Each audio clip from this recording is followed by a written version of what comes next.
my Greek is so good, and without my glasses, I'll leave it to the man who knows. Now I invite to the podium Professor Neil Wrigley from the University of Southampton.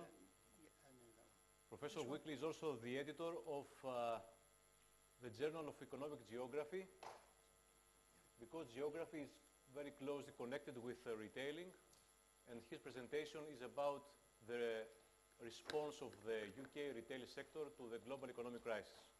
Right, thanks very much. You always know you're in trouble at this time of night when half the audience are leaving, and it's been a long day. What I want to just try and sketch out are one or two issues that are going on in British government at the moment regarding retail.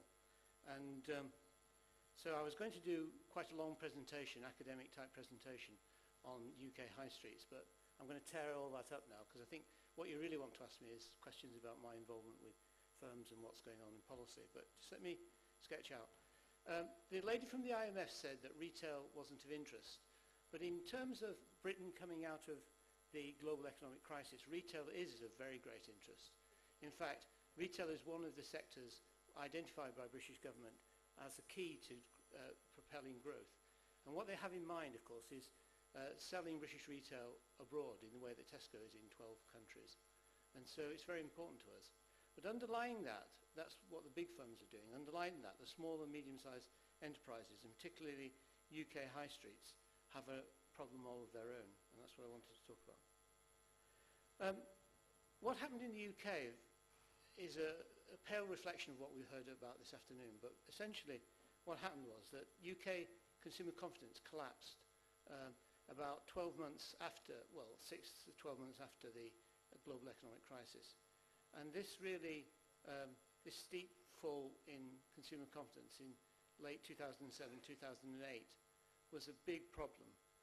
And UK town centres and high streets have been adjusting in quite complex ways to that lack of consumer confidence and the development of what we call austerity Britain. Austerity Britain, of course, pales into insignificance by what you're going to experience. But in addition to the shock of the global economic crisis on high streets, we had the decade-long increases in online sales, which were also changing high streets, and 15 years of tightening retail planning regulation. So we have a picture in Britain at the moment coming out of the global economic crisis where big retail, I'm talking Tesco and so on and so forth, is seen as a way of growing the British economy by moving our investment overseas, if you like, and capturing the trade in South Korea, Thailand, etc., maybe even Greece. But in the small and medium-sized enterprises on high streets, we've got the problem of a crisis which has not gone away. And so, as a result of this, the portrayal of British high streets has fundamentally changed. It's gone from one of buoyancy in the media to one of absolute cataclysmic decay.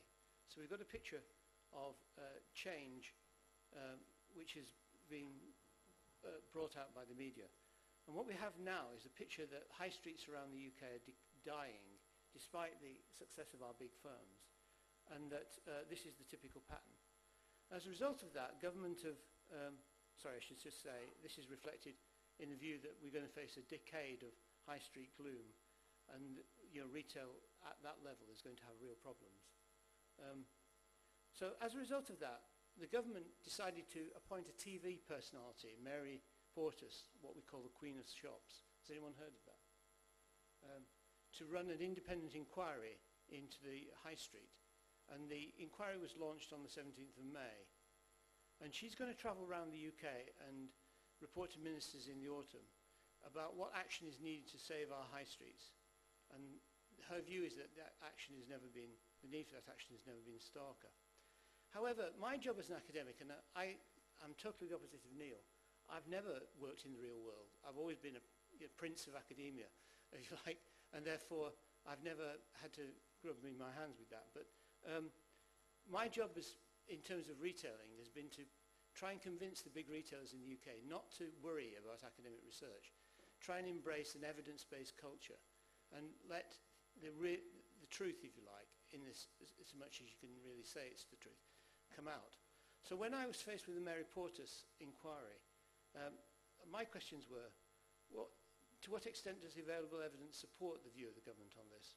What's known about how high streets in the UK are differentially performing after the economic crisis? What types of high streets have performed better and what types of high streets have performed worse? So my view has really been to study it in depth and really to stress the need for evidence. So what we've done is one of the first studies of the differential performance of UK high streets. And what we did was take 267 high streets, split into 4 regions, and look at their progress as they came out of the economic crisis. Now, like all other studies, we found a gathering storm of rising vacancy rates, vulnerable comparison retail, and vulnerable regional economies. But our view is not a uniform one. We find the cataclysmic decline picture painted by the media to be rather overdone. Some centres are performing strongly and against the trend. Certain types of retail and services are growing. And in addition, what you feel might have protected high streets is unusual. So I'm going to run through this very quickly. We have a study going on which essentially looks at 4 regions in the UK and looks at the performance of these centres as they came out of economic crisis. And we use various measures of retail vacancy change and so on and so forth. And what you find, of course, is that vacancy rates in the UK retail sector rise quite dramatically as you come into global economic crisis and come out of it. You have around about 28% rise in vacancy rates, but in terms of absolute change, that's much less. And despite the fact that you have this picture of gloom, some types of retailing are still growing, leisure services, certain types of convenience retail, etc., etc.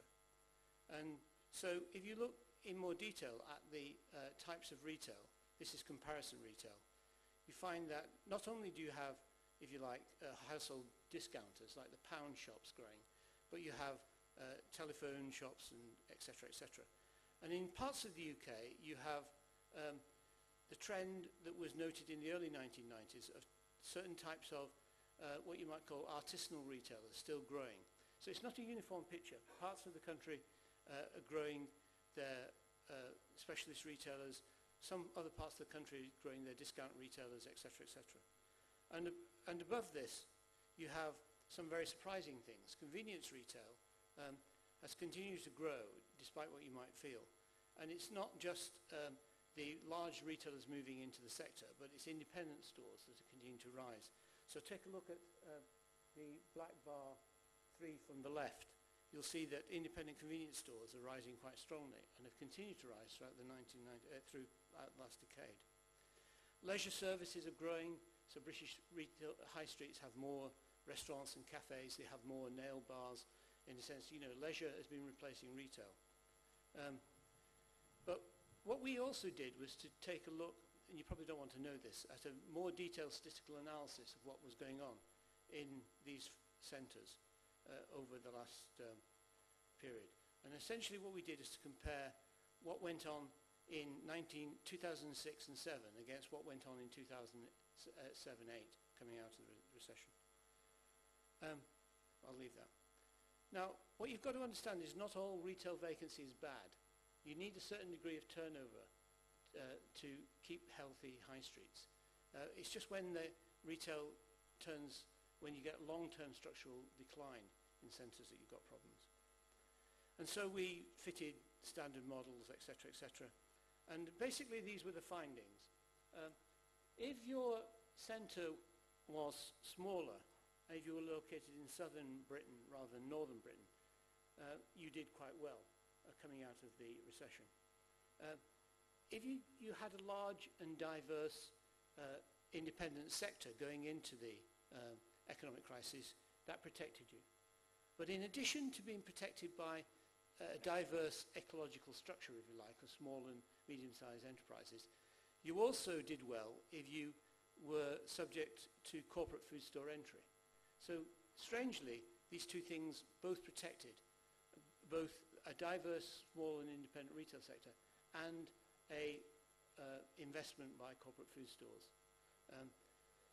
So we look at what happens. So this is just a portrayal of what happens. I'll run through this. If you're in southern rather than northern centres, your vacancy rate was reduced by a certain amount.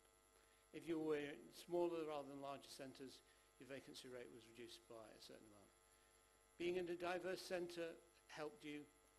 Experiencing corporate food store entry helped you. So, how can you explain all this? And the way we try and explain it is we use the concept of resilience. And there really are three different types of resilience that you can talk about. You can talk about what's called engineering resilience, where systems bounce back to their previous state. You can talk about ecological resilience, where a shock to the system can push an economic system into a new configuration. And you can talk about adaptive resilience, where you're thinking about a self-anticipatory or reactive reorganization of an economic system. And it's this last piece of conceptual apparatus, the adaptive resilience piece of theory that we use.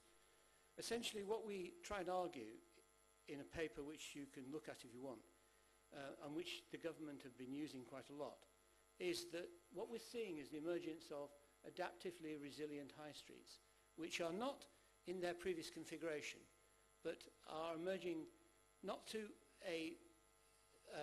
the situation that they faced before. They're not bouncing back to their pre-economic crisis configuration. But what they're doing is evolving in an adaptive way to a new type of configuration. And that new type of configuration, if I can just put it in simple terms, is a mixture of complementary independent and small and specialist stores with new forms of corporate retail. At the core of that new type of high street is a sort of symbiotic relationship which is developing between these new types of corporate retail and small independent specialist stores. And so what we've been trying to persuade the government to think about is that revitalizing the high street really demands them to think about the evolutionary trajectories of high streets going into the economic crisis. And their policies have got to work with that evolutionary trend. So Mary Portas has got to be reined in a little bit. And she's, rather than just trying to set the clock back to what the position was prior to the economic crisis, she's got to understand the evolutionary trajectories of high streets. And she's got to understand the emergence of adaptively resilient new forms of high street. So the picture I'm painting for you, it's a rather complex one, but it's essentially one where it's not all doom and gloom. What we're seeing is the emergence of new types of retail, with new configurations, new types of high street. And retail not only is important to the UK going forward in terms of growing the British economy, but it's important in terms of how our urban centres are reconfigured. So I'll leave it like that. Thank you.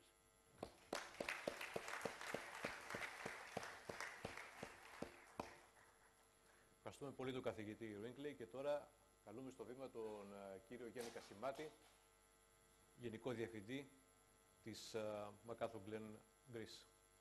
Καλησπέρα. Εγώ αυτό που θα προσπαθήσω να πω είναι το τι εμείς σαν MacArthur Glen έχουμε κάνει στην ελληνική αγορά το τελευταίο διάστημα που έχουμε ανοίξει, ποιοι είμαστε και τι πραγματικά προσφέρουμε στον Έλληνα retailer. Η MacArthur Glen ξεκίνησε το 1995 στην Αγγλία με το πρώτο της κέντρο εκεί. Αυτή τη στιγμή έχει